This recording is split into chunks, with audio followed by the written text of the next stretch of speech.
ಸರ್ಕಾರಿ ಹಿರಿಯ ಪ್ರಾಥಮಿಕ ಶಾಲೆ ಅಂದಾಗ ನಿಮಗೆ ನೆನಪಾಗೋದು ನಿಮ್ಮ ಬಾಲ್ಯದ ದಿನಗಳು.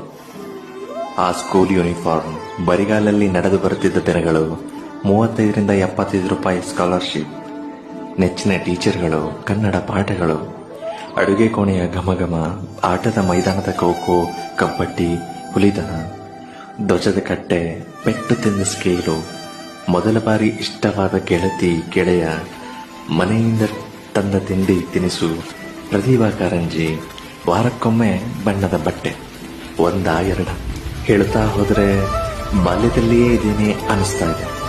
ಮತ್ತೆ ಮರಳಿ ಬರಲ್ಲ, ಆದರೆ ಆಗಿನ ನೆನಪುಗಳು ಮಾತ್ರ ನಮ್ಮನ್ನ ಪದೇ ಪದೇ ಕಾಡ್ತಾನೆ ಇರುತ್ತೆ. ಆಗ ನಮಗನ್ಸೋದು ಇಷ್ಟೇ, ಇನ್ನೂ ಸ್ವಲ್ಪ ಸಮಯ ಹಾಗೆ ಇದ್ರೆ ಚೆನ್ನಾಗಿರ್ತಿತ್ತು, ಇಷ್ಟು ಬೇಗ ಸಮಯ ಮುಗಿಬಾರ್ದಿತ್ತು. ದೇವರೇ, ಒಂದು ಅವಕಾಶ ಕೊಡು, ಮತ್ತೆ ಬಾಲ್ಯಕ್ಕೆ ಮರಳಿ ಧನ್ಯರ